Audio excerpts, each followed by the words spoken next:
Today we're here with Michael Gold, and we'll start out just by having you introduce yourself. Tell us a little bit about your background and what brings you to talk on our podcast. Thank you very much, Tyler. I've been in broadcast communications for about 20 years. I've been in the communications field for about 25 years. About 3 years ago, I started to get very interested in teaching interpersonal communication skills, specifically for at-risk youth. And one thing led to another, and we wound up with this fantastic program, and public speaking is very much a part of it. And the reason I believe so much in communication skills and specifically public speaking is because I have seen the transformative effect that happens when young people engage in that type of exercise and that type of academic programming. I have seen the change. It's like an awareness that just pops over them, right? And I think the reason the change is so significant is because communications in general and public speaking causes us to think differently. It takes us to a little bit deeper level of thought. Normally, we're just on the surface, especially for young people, right? They're very much in tune with what's happening right now. What are my friends doing? You know, am I cool? All this other kind of stuff. So they have to overcome that. We have to get them to think deeper, right? And communication skills is the one thing that I have seen that can do that. Couldn't agree more. Well, so tell us, you had this started, I guess, through, was it before or after that you got your grant through NCA? It was in the process. I started teaching communication skills to at-risk youth at continuation schools right here in Vista, California, where I live, which is just north of San Diego. And a continuation school is a high school where that's where the students who can't normally do well in comprehensive high schools, they go over there, right? And the reason we call young people at risk is because they're at risk of dropping out, right? Right. And so these comprehensive high schools, that's where the main group of high schoolers are at. The continuation schools, these are where the high schoolers are at who are this close to dropping out. And I wanted to address them first. So I went over there to my local continuation school. I walked in and I said to the principal, I said, I want to teach your young people communication skills. And it's a funny story there because he looked at me and he was kind of astonished. And first he was amazed that anybody even wanted to help out at a continuation school, right? And the second thing was he said, I absolutely agree with you. We need to have communication skills here. So that's where it started. The grant came later when I was trying to evolve the program and trying to get it to go down a more comprehensive course, right? And so because I got the grant, it was a $5,000 grant with the National Communications Association, which I'm a part of, and I had to execute this grant. It really pushed me into a situation where I didn't really have all the components that I needed to execute the grant. Mm-hmm. So I went looking and I found a partner, an organization called Pay It Forward Media that also uses video production and broadcast journalism skills for at-risk youth, right? And I thought it was a really good mix. But I was teaching in the classroom, not necessarily broadcast, but I was teaching interpersonal communication skills, but my expertise is broadcast journalism. So I figured, all right, it's a fine fit. It's going to work great. We got together, and what I wanted to do, it was called Pro Team, and that's the last time I'm going to say that. I want you to erase that from your mind because it doesn't exist, right? That program that I got the grant for was not going to work well. It wasn't going to fit. It wasn't a perfect fit, right? And so what I did was I adapted everything. We changed it around, and we came up with this fantastic program, which we call Universi, right, which is Latin for all together. And we made a TV news style feature show, and it really turned out phenomenal. But the thing is, it's not so much the show itself, it's everything the kids had to do to make the show possible. Public speaking was one of those things because they had to present their work 2 times to a live audience, right? And the whole process of doing the broadcast journalism, which was, of course, included, on-camera work, right? They had to be totally comfortable being on camera, and they did that really well. And then when they did the public speaking part of it, they really got into it. They were very enthusiastic. I had a student, I'll tell you what, here's the transformative thing I saw with one particular student. When you talk about an awareness, something where it just happens inside of them and they become self-aware of what they're capable of and what they need to do to accomplish something, right? And you can see that happening. I had one student who was kind of a wallflower, and I think we all know this kind of student, right? They just kind of hang back.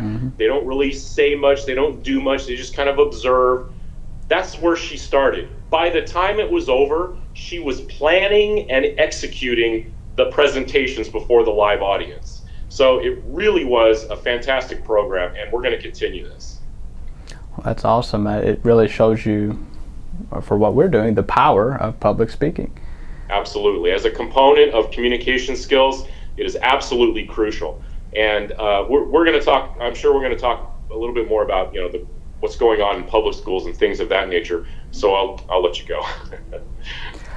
Well, we actually just talked with a group of educators in Illinois about them working with their state senate there to basically allow for the inclusion of public speaking as a fine arts credit for all Illinois high school students. That's still in the process, so you see some people going that route, pursuing public speaking and really oral comm communication education in that way. We've also spoken with right here in Louisville in Jefferson County Public Schools, Dr. Marty Polio, the superintendent, about a program that they're doing called the Backpack of Success Skills. And what this does is it allows the students to sort of accumulate a portfolio of learning artifacts over the course of their K through 12 career. And at the transition periods, at the end of 5th, 8th, and eventually 12th grade, they give a presentation to defend why they should be advanced forward. So it really engages the students. You talk about a deeper learning, and then on top of that, they're able to practice their public speaking and communication skills. So hearing what you were working on, it sounds like you do that 1-2 punch. If we can come from different angles and whatever might be feasible in different districts or even in higher education, I think it's just important to get that kind of education in as many places and as frequently as possible. Right, absolutely. I know you spoke with Dr. Billings before, and he's a big advocate for making communication skills and specifically public speaking mandatory, and I couldn't agree with that more. Everybody in California, where I'm from, we always talk about, the education system is it's crumbling, it's decaying, and we keep throwing more money and more money and more money into it, right? And everybody seems to think, okay, well, there's not enough money. Money is the answer. I don't really know if that's true, but here's one thing that I know is absolutely true, is that maybe it's not so much how much we're doing, but what we're doing with education, right? Because I walk over to my continuation school, right, and in their mission statement, it lists communication skills, but yet there's not a single class offered, right? And that's why the principal was like astonished that somebody wanted to come in and do this, right? It's not mandatory. If we make communication skills mandatory and public speaking absolutely a crucial component of that, everything will improve. I have seen this happen, right? I'm a huge advocate. Communication skills are the one thing that will improve everything. So like everybody's talking about STEM, right? STEM this, STEM that. We're all throwing all kinds of money at STEM, and I'm not opposed to that. But what I'm saying is that if the students can't communicate, right? If they don't have the ability or even the practical experience about doing critical thinking, which is essentially what effective communication skills are. It's critical thinking, right? If we can't think critically, and if we don't have the ability to communicate those thoughts, what good does it matter if they go into STEM, if we're throwing all kinds of money at this thing and STEM and other things like that, right? We've got to make communication skills and public speaking a mandatory part of public education. It can't just be an elective, right? I'm a communications major, right? And I never had any communication skills until I got to college, and I had to major in it in order to get the stuff. right? Right. So it's got to change. If we really want to see some change, some significant change in public education, we've got to start with what are we teaching, right? And Right. we're not making mandatory one of the most important things, and that's the ability to think critically and communicate those thoughts. Well, you mentioned Dr. Billings. We talked with him in the episode that we did with him, and I mentioned to him that I'm an engineering graduate, and so I wasn't a comm major at all, and I some places wouldn't even have been required to take a public speaking course or really any kind of communication course. And the difference that made for me was huge. And he was talking about, I like this quote that he said, it was, if let's say you're an engineer and you learn advanced mathematics, you learn how to build a bridge, for example, if you're a civil engineer, all that knowledge is going to be dressed up and nowhere to go if you're not able to communicate. Yeah. I like that analogy. Absolutely, because it's inside your head, but you can't get it out because you don't know how to communicate. Right. I have a loved one who is a 4.0 GPA. He's going to major in engineering. Unfortunately, he can't have a conversation with me. He doesn't have the ability to communicate. So, I mean, that is a glaring sign for me that we need to start early in, heck, why not go to the middle school level, but certainly at the high school level. Mm-hmm. It has got to be mandatory. Our young people need to know how to communicate, how to present themselves in front of an audience, how to speak in front of people, how to speak in front of groups, how to have a conversation, how to think critically. And that's what our program, especially, it really gets our students on a deeper thinking level, mm-hmm. really thinking critically. The broadcast journalism component seems to do that very well. Now, I'm an advocate for the at-risk youth, right? So we can look at mainstream youth and say, okay, they're not getting this, and what has the effect been?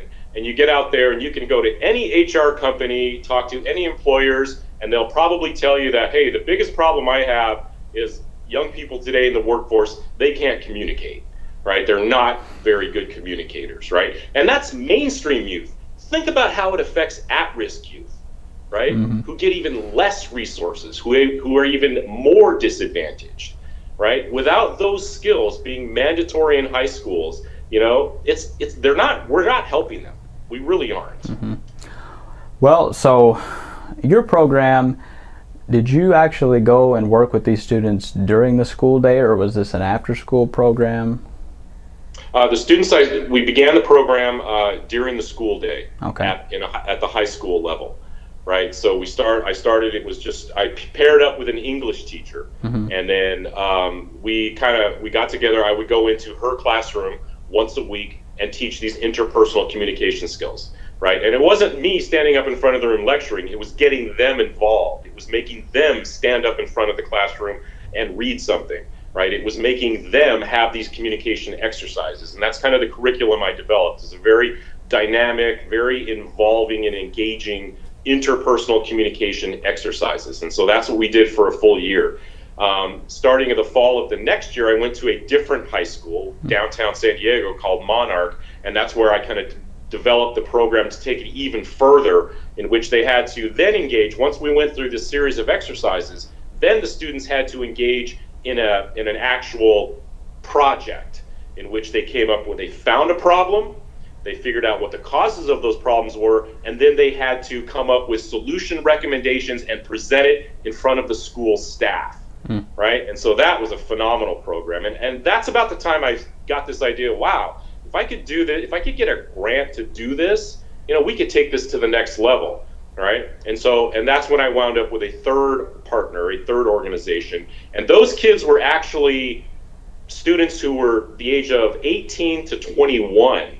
And these are the students who had dropped out of high school, and this agency that we had partnered with was kind of luring them back, trying to get them back on track to graduate from high school. And so while we had them, it was during the course of the day, we executed this program. And that's where we came up with this show, Universi. And I tell you, the development and the transformation was phenomenal. Well, the thing I keep hearing is, yes, we know we want public speaking and really just generally communication education. Right. How do we do it? How do we fund it? How do we incorporate it in an already, heavy course load sometimes and different curriculum? What you did was, how do we replicate what you did in other places, basically? How would you picture that happening? There's two basic ways to do it. The first way is what we call communication across the curriculum, right? For example, in your math class, you have a component where a student would have to rise up and tell the class how they actually got their answer, right? Walk in front of the room and make a speech about how you did it, that type of thing. So, and you take this communication across the curriculum and you apply it to everything, the biology class, the PE class, any class that a student is in, a communication component becomes part of that. Right. So they have to communicate how they did it, what the problem was, what maybe the cause of that problem, and then the solution. They have to communicate these things to the other students and the teacher, right? So there's this communication across curriculum. The second thing is exactly what I did, which is parcel out a section of a class and have a communications professional like myself come in and do exactly what I did. Teach these kids interpersonal communications once a week, twice a week, you name it, and we will impart these skills to them. They respond really well. I mean, I did have a class which was mostly boys, and it was extremely challenging because there is a little bit. I think there's a little bit more peer pressure with the boys than there is with the girls, especially in the high school level. But needless to say, they did respond. Right, so there are going to be more challenges, and you have to roll with it. You have to know how to deal with it, right? But it can be done. It can be done. We can parcel off one day a week in an English class, in a math class, in some other class. Bring in a communications professional and have that person do the teaching, right? Because, and the reason I say that is because the teachers that we have right now, it's a very demanding job. Right? And I don't want to add more work onto their shoulders. Right.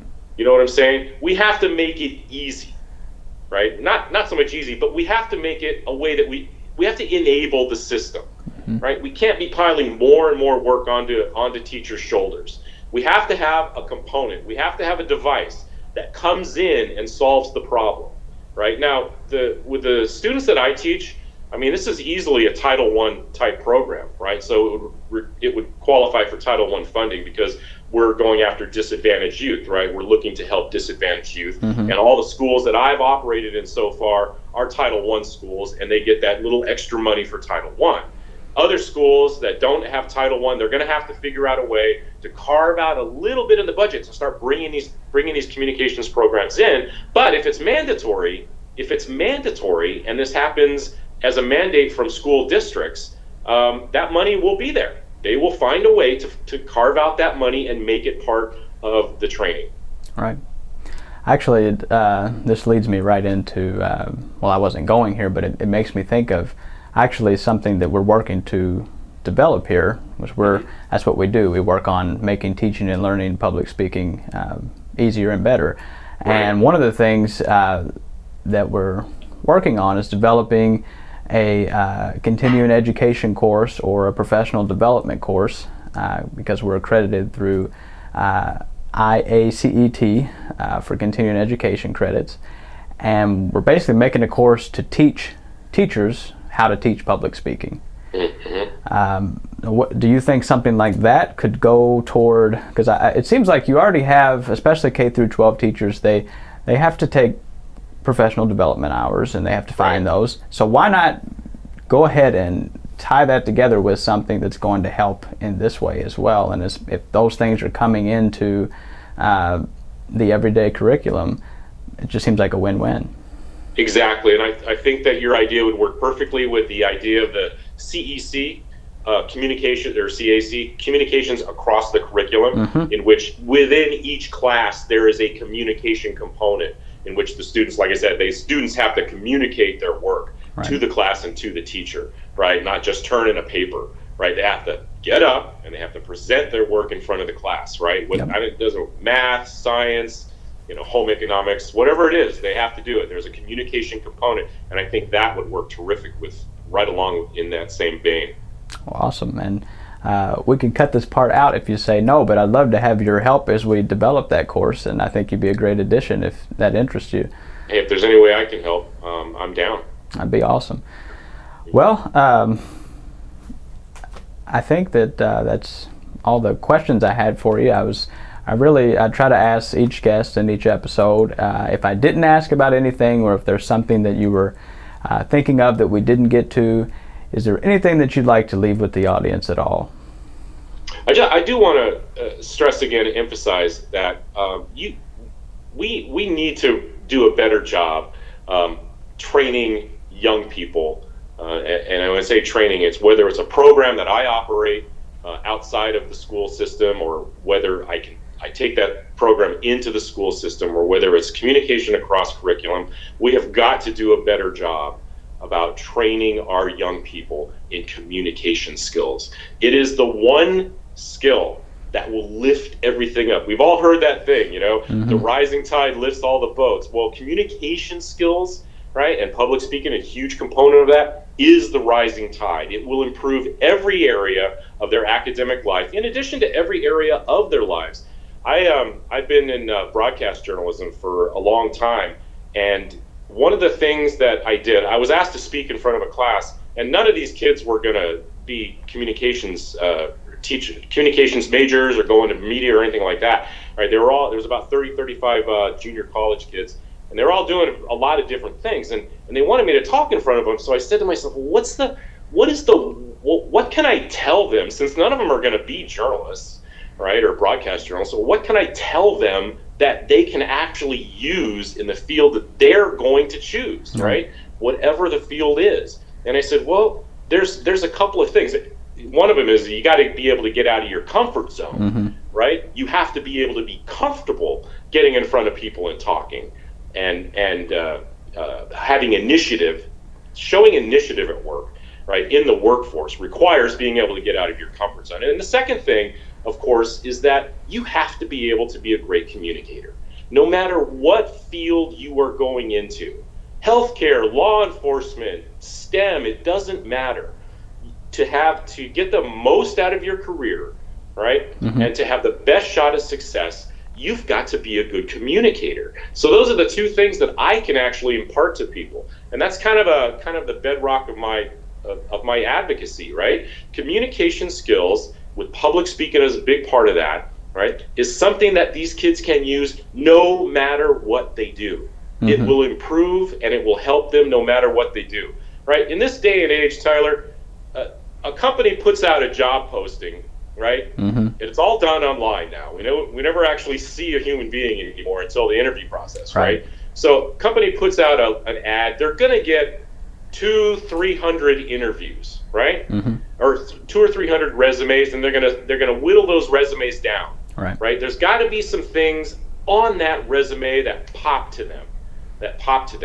One of the things we're doing with the Universi program is, when people see our students, this guy participated in the Universi Youth Media Program, that employer is going to go, that guy gets an interview. So that's one of our goals, right? The second thing is, when you actually get an interview, right, you're going to be in a room with a guy who's going to be talking with probably 10 or 15 other people. All your resumes are going to look basically the same.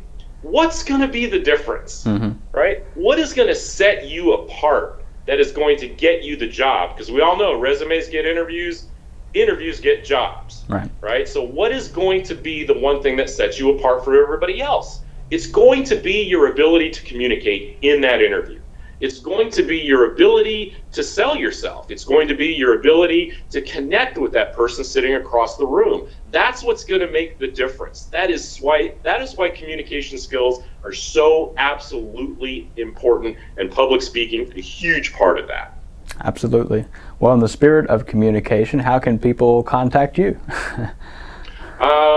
You can contact me at my email address, which is mgoldcomms@gmail. So that's mgoldcomms@gmail.